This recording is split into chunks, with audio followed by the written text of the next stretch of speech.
growing up in Hackney, we didn't have much.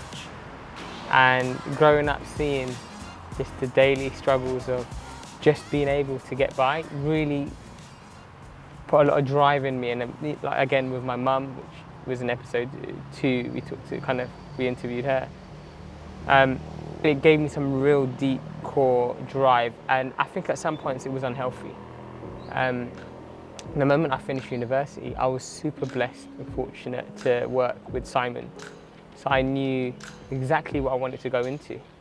And I went into PPC management, and the moment I left Sci and I started doing it myself, I became blindsided to everything else.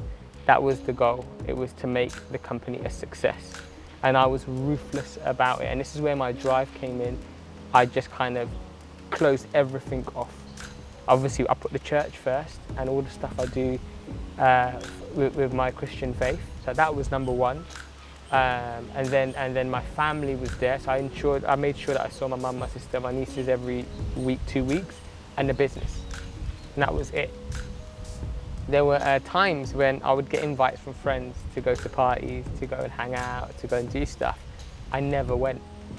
It got to a stage 2, 3, maybe 4 years down the line where the invitations just stopped coming to me. Not because they didn't like me, just because they assumed I was too busy. And that was it. I was working non-stop, day in, day out, every single day. My mind was always focused about business, never switched off. And a few years, when I hit 30, I achieved a goal that I never thought I would achieve. And this is a goal I had from a child. And that was to take home 10K a month in a salary. I never thought I'd ever achieve it, and it was done at the age of 30. When I achieved this at the age of 30, I hit this incredible euphoria for about 5 minutes. And then it came tumbling down, and I was so down for months and months. And I remember just saying to myself, what was the point? I have no time to do anything right now. I've neglected all my friends. I wasn't even on the dating scene. I completely wasn't even thinking about that at the time. For money, for ambition. And I got to that stage and I realised I wasted a few years of my life just completely consumed by becoming a success. I've neglected relationships, I've not taken care of my body, I've not worked out, I've not looked after my health, and I couldn't shake it off for a few months. I was just down, and yeah, I just was trying to figure out why, which brought me here, really. Hello. Let me cross. This is all new? Oh, yeah.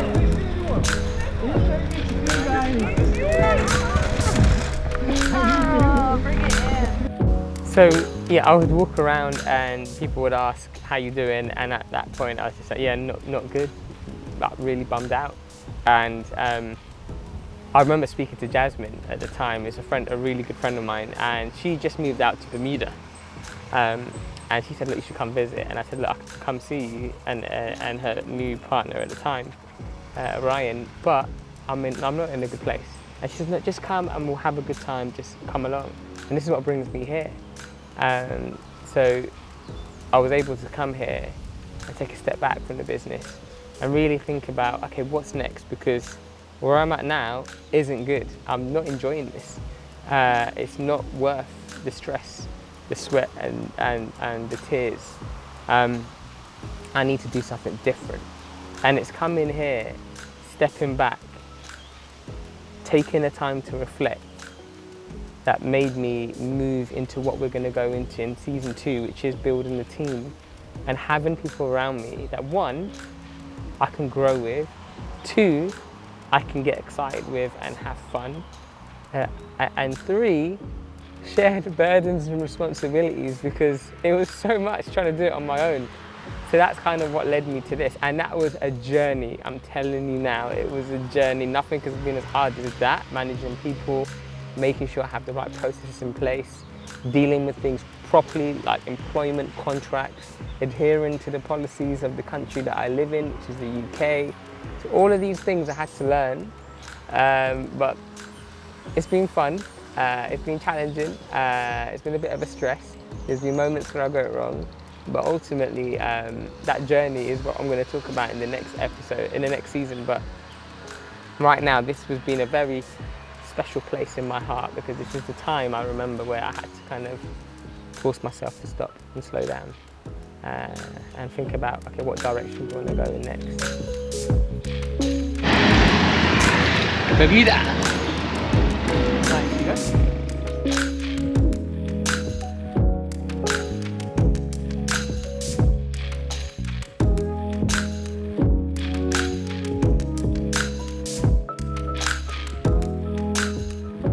Where we grew up, it was rough.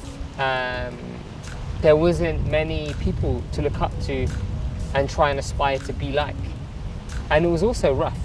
It was so rough. I remember when I was in my teenage years, there's just a level of anxiety I had just going to school, walking home, because the area that I lived in, they hung out with the gang outside of where I lived, and the school I was in E9, and they hung out with the E8 guys, so it was a big postcode thing. And I remember coming home from school always worrying, oh, am I going to get pulled up on knife point today? Am I going to get stabbed? Am I going to get robbed? Am I going to get beat up by a group of boys? You just never knew what to expect. And I've had so many close calls going home, but that's just what it was like. One of my peers in my year, he was killed and stabbed to death just after we finished our GCSEs. And I remember the comeback off that, when those gang members went and they stabbed my neighbour. They beat up everyone in the area. They went out looking to hurt anyone that was involved in any way with that group of boys that was involved in that killing. So that's the kind of upbringing I had. But don't get me wrong, in my house, what there was a lot of was love. Being brought up in that environment, it gave me, I think, a unique drive to get out of that environment and leave it, just to try and have at least the basic things of, okay, I can go to the shop and I'll be okay. Like, no one's gonna come up and do anything. I can freely move around. I could just hang out with friends, because in those teenage years, I was indoors. You can ask anyone in Leebank where I grew up, no one saw me around. And that's literally what I had to deal with. And taking that drive and taking that burn into the business was kind of what made me so addicted to it.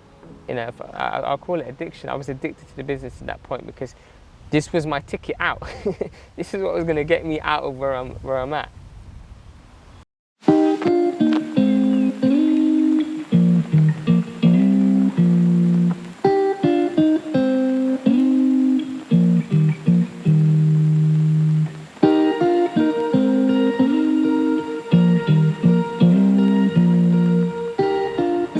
So Jazz, Yeah. do you remember when you told me you were going to come here? No. You was at Hazelmere, Uh-huh. and then you're like, George. Oh, the only year I led. When I led. Yeah, when you led, and Yeah, you're like, George, it's a Hazelmere's adventure camp that we lead on, and you're like, George, I'm moving to Bermuda. And I was like, where's that? It's in the middle of nowhere, it's an island, I've got a job. And I was like, wow, congratulations. But I didn't think it through. Oh, yeah. That we're not going to see you again. Yeah. Well, you see me again, but just not like this. Not as often. Yeah. But what was it? Well, we know why you came here, because of Ryan. Yeah. But what And was it's paradise. And it's paradise. Yeah. What was your kind of experience to come here? Because you must have checked it out first. What was? Oh, yeah. So I've been visiting the island since 2011. Okay. First time I came here, I was like, I'm moving. Did you? Yeah. And I was like, in my head, I was like, obviously I'll just be with Orion for the rest of my life, because this relationship is great. Yeah. But then as things progressed and we got older, I was like, even if I'm not with him, I'm gonna move here. Yeah. But yeah, anyway, we were obviously still together. When I came to take my final 3 exams, my accountancy exams, I was like, will they let me come without qualifying? So then I looked into it and it was like, no, that's a hard no. So it became like this deadline where I had to pass my exams to come. Yeah.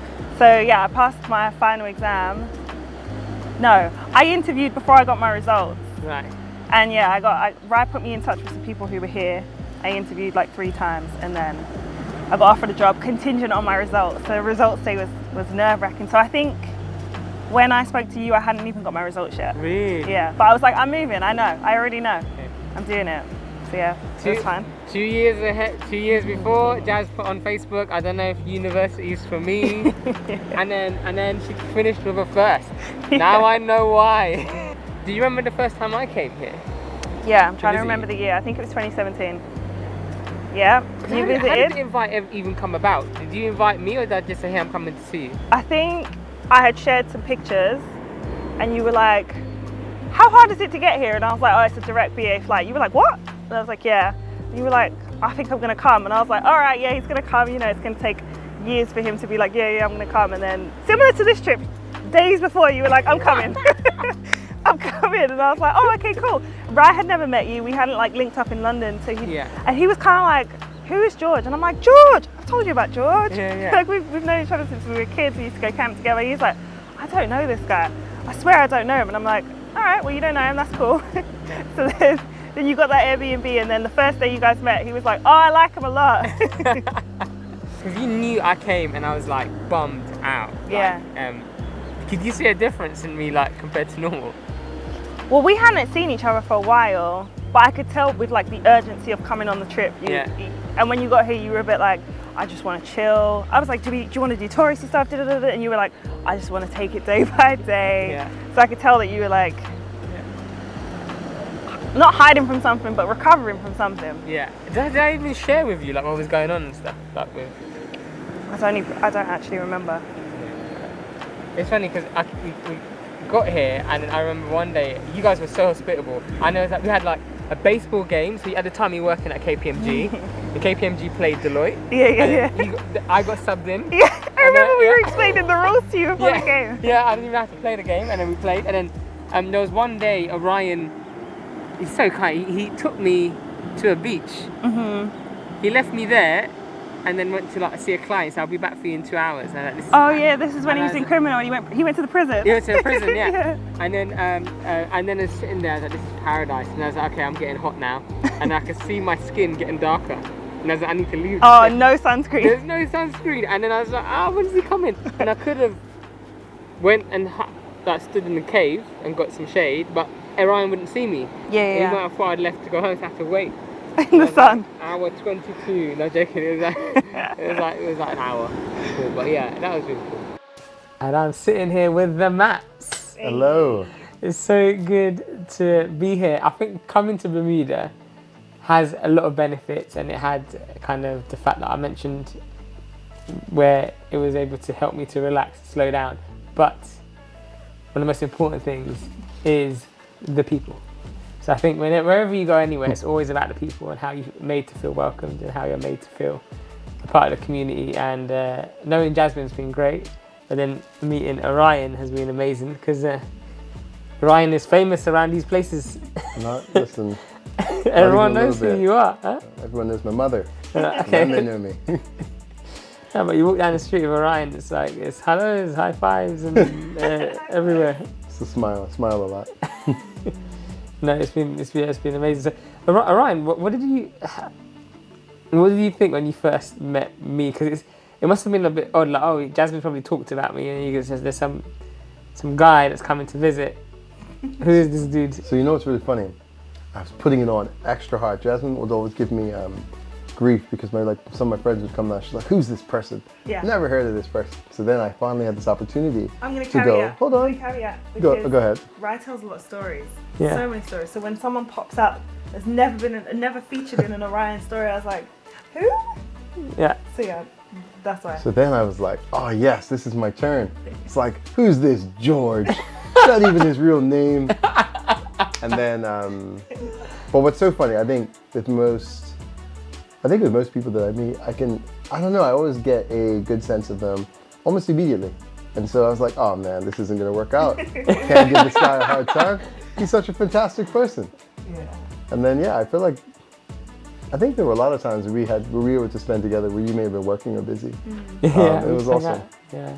I saw how much you loved it, how much you, I think, appreciated. That's what I love when people come to visit is, I take for granted, for example, the fact that I can see the ocean from my house, the fact that, I can hear the tree frogs and the salt air, and all of those things. They're just such normal things now to me because I've always lived here. And the friendly people. Yeah, right. I mean, even, it's just who we are. Yeah. And so I don't notice how fantastic Bermudians are until I leave Bermuda and I go to New York and I sit in the elevator and say, good morning. And the person looks at me like I'm crazy. Yeah. But yeah, so I love when people come because I get to experience Bermuda through your eyes. Yeah. And recognize how awesome it is here. It is crazy. It's like if you look at someone here, you have to say, hey, how you doing? Yeah, absolutely, you'd be rude if you don't. Yeah. But it's like they're generally interested in you. It's like, I think sometimes in the UK, there can be some places you go, hey, how you doing? I'm good. You all right? Yeah, good. Have a nice day. Bye. But here, it's like, hey, how you doing? Yeah, what brings you here? Oh, you're here for this time. What have you done? Have you gone to here? Have you gone to? And it's like suggesting things. And before you know it, it's like they mapped out a day for you. Yeah. Do you know what I mean? It's just like, I had the craziest conversation yesterday with some lady. She's like, yeah, I'm in finance, but later on I'm going to be juggling fire or something. You should come check it out in the park. And I was like, this is crazy. I'm like, okay, we might come. We didn't go. Yeah, it's just these things happen. Yeah. When Jazz told me she was coming here, I was like, great, this is exciting. But I never think these things through. I didn't think through the fact that I'm not going to see her as often. And then when I said, I'm going to come visit, I had a few people come up to me, especially those from the youth camps that we used to go to. They go, oh, George, we're sending you on a mission to go, when you see Jazz, bring her back and try and convince Orion to come. He's taking her from us. Try and bring her back. I was like, don't worry, I'm going to go see her and I'll see what I can do. Job is done. So I come to this paradise and I went home and I was like, guys, I have something to report. The dude has taken her to paradise. I want to see if he'll take me as well because this place is good. Trust me, go visit and you'll see for yourself. And everyone was like, okay, but they didn't understand like how good it is here. Like, it is amazing. It's been a privilege to be here and allow myself to slow down and think and contemplate about everything in life. And yeah, this is a really special place because it allowed me to do that and allowed me to really consider what my options are and what I wanted to do as my next move. And that's when I decided, okay, rather than just trying to do it alone, let's build a team, let's have an amazing time together, grow in the business, and let's share on the success stories. Because yeah, on my own, it was a lonely place, and actually sharing it with others has been great. And that's what we're going to go into in the next season.